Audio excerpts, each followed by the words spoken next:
نہ صرف جرم کی صفائی کر دی پنجاب سے، کوڑا کرکٹ ہے، گند ہے، اس کی صفائی کر دی، بلکہ ان کے دماغوں کی بھی صفائی کر رہی ہے جو پنجاب کی ترقی سے جلتے ہیں۔ بڑا غصہ آتا ہے کہ مریم نواز شریف پنجاب کی بات کیوں کرتی ہے؟ مریم نواز شریف پنجاب کی بات نہیں کرے گی تو کون آ کے پنجاب کی بات کرے گا؟ جیسے آج پنجاب صاف ہے، خیبر پختونخوا کو بھی ایسے ہی صاف ہوتا دیکھنا چاہتی ہے۔ مریم نواز شریف بلوچستان کو بھی اتنا ہی صاف دیکھنا چاہتی ہے۔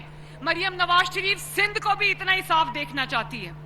سب کو پیسے بہت ملتے ہیں تو اپنی اپنی حکومتوں سے سوال کرو۔ پنجاب کی ترقی سے جلنے والوں کے دماغوں کی صفائی کروں گی۔ مریم نواز پنجاب کی بات نہیں کرے گی تو کون کرے گا؟ پنجاب آج صاف ہے، چمک رہا ہے، ترقی کا انقلاب آ چکا۔ مریم نواز سندھ، بلوچستان، خیبر پختونخوا کو بھی صاف دیکھنا چاہتی ہے۔ اگر آپ کے گلی محلے گندے ہیں، مہنگائی ہے تو اپنی حکومت سے سوال کرو۔ وزیر اعلیٰ پنجاب مریم نواز کا تقریب سے خطاب۔ عوام کو ان کا حق ان کی دہلیز پر ملنا چاہیے۔ بولی گوگی پنکی کے دور میں پاکستان میں تباہی ہوئی، ہر جگہ گندگی کے ڈھیر تھے، عید قرباں پر گندگی اور تعفن نظر آتا تھا۔ کہا شہباز حکومت کی ختم ہوتے ہی صفائی کا نظام ختم ہو گیا۔ مریم نواز کا صاف ستھرا پنجاب کے ملازمین کے لیے راشن کارڈ کا اعلان۔ صدر زرداری پیپلز پارٹی اور نون لیگ میں کشیدگی کم کرنے کے لیے متحرک۔ صدر زرداری کی طلبی پر وفاقی وزیر داخلہ محسن نقوی بلاول ہاؤس آئے۔ ذرائع کے مطابق محسن نقوی اور صدر زرداری کی 1 on 1 ملاقات ہوئی۔ موجودہ سیاسی صورتحال پر تبادلہ خیال، سندھ اور پنجاب میں تناؤ پر بھی گفتگو۔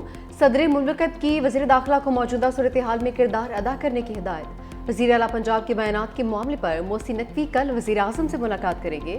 صدر مملکت کا پی پی رہنماؤں کو بھی محتاط گفتگو کرنے کی ہدایت۔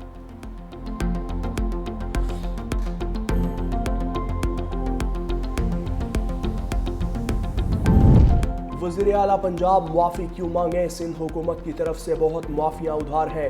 سندھ والے ہر بات پر سم کارڈ کھیلتے ہیں۔ پیپلز پارٹی نے وفاق کو کمزور کرنے کے لیے پنجاب کو نشانہ بنایا۔ مجھے سمجھ نہیں آ رہا کہ پیپلز پارٹی چاہتی کیا ہے۔ وزیر اطلاعات پنجاب عظمہ بخاری نے کہا سندھ کو پنجاب کے معاملات میں کیوں گھسنا ہے۔ سیلاب کے معاملے پر پیپلز پارٹی نے کہاں مدد کی۔ بی آئی ایس پی کی بنیاد پر پنجاب حکومت پر یلغار کی۔ بلاول بھٹو نے اچھے انداز میں پوری دنیا میں پاکستان کا مقدمہ لڑا۔ پی ٹی آئی اپنا گھر درست کرے، ہمیں مشورے دینے کی ضرورت نہیں۔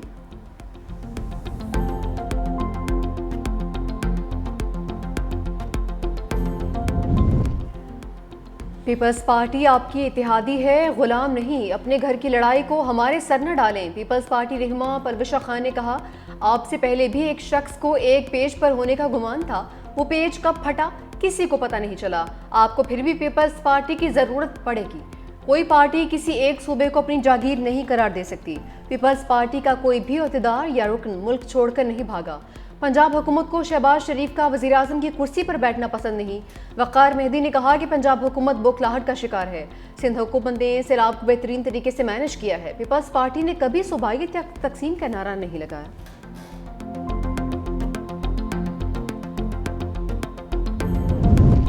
چیلنجز سے نمٹنے کے لیے مسلم امہ کو ایک ہونا ہوگا۔ قیادت کرنا امتیاز نہیں، ایک امانت ہے۔ وزیر اعظم شہباز شریف کا مسلم امہ کے اتحاد پر زور، ہمیں اپنا کھویا ہوا مقام حاصل کرنا ہوگا۔ وزیر اعظم کا انٹرنیشنل اسلامک یونیورسٹی میں تقریب سے خطاب۔ وزیر اعظم شہباز شریف کو international Islamic university of Malaysia کی جانب سے پی ایچ ڈی کی اعزازی ڈگری سے نوازا گیا۔ ملیشیا کی ریاست پہانگ کی ملکہ اور international Islamic university of Malaysia کی آئینی سربراہ تنکو عزیزہ آمینہ میمونہ سکندریہ نے وزیر اعظم کو پی ایچ ڈی کی اعزازی ڈگری سے نوازا۔ وزیر اعظم شہباز شریف سے ملیشین بزنس گروپ کے وفد کی ملاقات۔ وزیر اعظم نے کہا کہ پاکستان اور ملیشیا کے درمیان اقتصادی اور تجارتی شعبوں میں تعاون بڑھانے کی استعداد موجود ہے، جس کے لیے دونوں فریقین بھرپور کام کر رہے ہیں۔ ہم کاروبار کے لیے دوستانہ ماحول بنانے اور کاروبار کرنے میں آسانی کو بہتر بنانے کے لیے پرعزم ہے۔ خصوصی سرمایہ کاری سہولت کونسل بیرونی سرمایہ کاروں کو ہر قسم کی سہولیات کی فراہمی کے لیے کوشاں ہے۔ پاکستان کے اسٹارٹ اپ ایکو سسٹم پر گوبی پارٹنرز کا اعتماد خوشائند ہے۔ وزیر اعظم شہباز شریف ملیشیا سے وطن واپس روانہ۔ اسرائیلی فورسز نے سابق سینیٹر مشتاق احمد کو رہا کر دیا۔ نائب وزیر اعظم اسحاق ڈار نے بھی رہائی کی تصدیق کر دی۔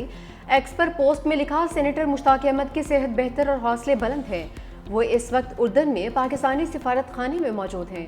دوسری جانب سابق سینیٹر مشتاق احمد نے ویڈیو پیغام میں بتایا کہ 150 ساتھیوں کے ساتھ اردن پہنچ چکا ہوں. اسرائیل نے ہم پر بدترین تشدد کیا. بدنام زمانہ جیل پر ہم پر کتے چھوڑے گئے. صاف پانی کی فراہمی بھی نہیں تھی. ہم غزہ کی ناکہ بندی کو توڑیں گے. مزاحمت جاری رہے گی. پاکستان آ کر تفصیلات بتاؤں گا. غزہ کی آزادی تک ہماری جدوجہد جاری رہے گی. مارکہ حق میں ہندوستان پاکستان کا کوئی بھی طیارہ نہیں گرا سکا. امریکی صدر ڈونلڈ ٹرمپ 7 بھارتی طیارے مار گرائے جانے کی تصدیق کر چکے. پاکستان بھارت کے ساتھ ہتھیاروں کی دوڑ میں شامل نہیں. پاکستان نے کبھی بھی اعداد و شمار اور حقائق سے کھیلنے یا چھپانے کی کوشش نہیں کی. DGISPR کا غیر ملکی جریدے بلومبرگ کو انٹرویو. کہا ہماری فوجی حکمت عملی ہمیشہ مؤثر اور کارگر پلیٹ فارمز اور اندرونی پاکستانی ٹیکنالوجی کو شامل کرنا رہی. ہم ہر قسم کی ٹیکنالوجی چاہے وہ خود ساختہ ہو یا مشرقی اور مغربی ہو کے حصول کے لیے تیار رہتے ہیں. پاکستان چینی ہتھیاروں کے ساتھ ساتھ امریکی ساختہ F-16 طیاروں کا استعمال بھی کرتا ہے.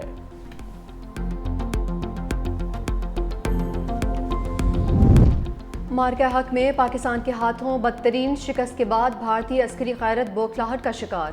غیر سنجیدہ اور غیر پیشہ ورانہ طرز عمل کی وجہ سے بھارتی عسکری قیادت کی جگ ہسائی جاری ہے. بھارتی ایئر چیف کا غیر ذمہ دارانہ اور مضحکہ خیز بیانات دینا وتیرہ بن چکا. بھارتی ایئر چیف نے پریس کانفرنس کے دوران کہا بھارت کے کتنے طیارے گرے اس بارے میں کچھ نہیں بولنا چاہوں گا. ہمیں کچھ نہیں بتانا چاہیے تھا کہ کتنا نقصان ہوا ہے. جنگی جنون میں مبتلا بھارتی فوجی قیادت کی پیشہ ورانہ قابلیت پہلے ہی دنیا کے سامنے آ چکی ہے.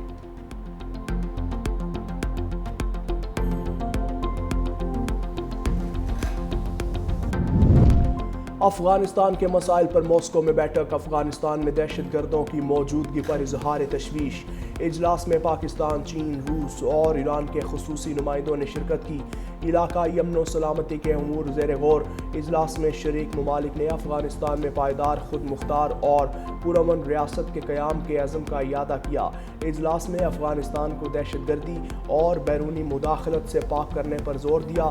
محمد صادق خان کا کہنا تھا کہ شرکاء نے افغانستان میں بعض کالعدم دہشت گرد تنظیموں کی موجودگی پر تشویش کا اظہار کیا. ان کالعدم دہشت گرد گروہوں نے TTP، BLA، مشرقی ترکستان اسلامی تحریک، جیش العدل، داعش اور القاعدہ شامل ہے. اجلاس میں دہشت گردی کے خاتمے کے لیے قریبی ہم آہنگی اور مشترکہ اقدامات پر زور دیا گیا. شکارپور کے علاقے سلطان کوٹ میں ریلوے ٹریک پر دھماکہ. پشاور سے کوئٹہ جانے والی جعفر ایکسپریس کی 4 بوگیاں ٹریک سے اتر گئیں. 2 بوگیوں کو شدید نقصان پہنچا. دہشت گردی کے واقعے میں 4 مسافر زخمی. ٹرینوں کی آمد و رفت معطل. ریلوے ٹریک کو 150 فٹ تک نقصان پہنچا ہے. DS ریلوے کے مطابق ٹریک کا ایک حصہ بحال کر دیا گیا ہے. دوسرے حصے کی مکمل بحالی میں 10 گھنٹے لگ سکتے ہیں. دھماکے میں ایسی دیسی ساختہ بم کا استعمال کیا گیا. وزیر داخلہ سندھ ضیاء الحسن نے SSP شکارپور سے رپورٹ طلب کر لی ہے. ملوث دہشت گردوں کو جلد از جلد گرفتار کرنے کا حکم دیا ہے.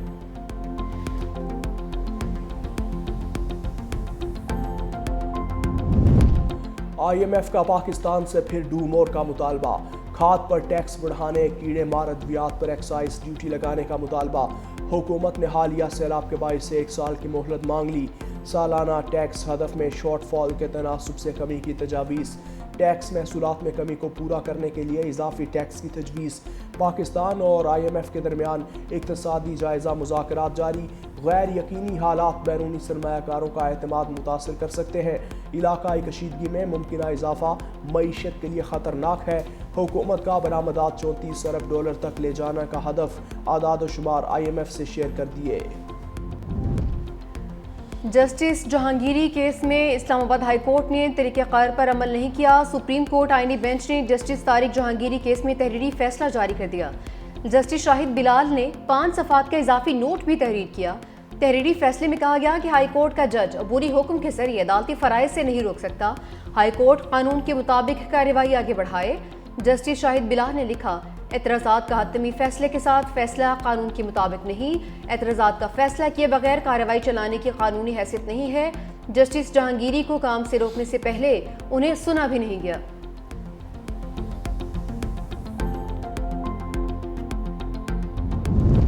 اسلام آباد ہائی کورٹ میں توشہ خانہ 2 کیس کی سماعت. وکیل سلمان صفدر نے کہا توشہ خانہ میں پہلا ایک کیس بنایا پھر دوسرا کیس بنا. اگر پروسیکیوشن نے کیس کو چلانا تھا تو روکا کیوں؟ چلا لیتے. توشہ خانہ 1 میں سزا سنائی گئی تو ہائی کورٹ کے ڈویژن بینچ نے سزا معطل کر دی۔ میرے اوپر جیولری گراف سیٹ سمیت دیگر تحائف لینے کا الزام ہے۔ جو جج مجھے سزا دیتے ہیں وہ حق 342 کا بیان قلم بند کرنے کا موقع نہیں دیتے۔ ہم بور ہو گئے، توشہ خانہ سن کر بس کریں۔ سلمان صفدر کا کیس کا حتمی فیصلہ روکنے کی استدعا، عدالت نے کیس کی آئندہ سماعت کی تاریخ بعد میں دینے کا فیصلہ کیا۔ بانی پی ٹی آئی سمیت دیگر کے خلاف 9 مئی جی ایچ کیو حملہ کیس کی سماعت۔ بانی پی ٹی آئی عدالت کے طلب کرنے کے باوجود پیش نہیں ہوئے۔ طلب کردہ 3 گواہوں کے بیانات قلم بند بھی نہیں ہو سکے۔ کیس کی سماعت بغیر کارروائی کے 20 اکتوبر تک ملتوی۔ بانی پی ٹی آئی کی وکلا کی بانی سے ملاقات کی استدعا منظور۔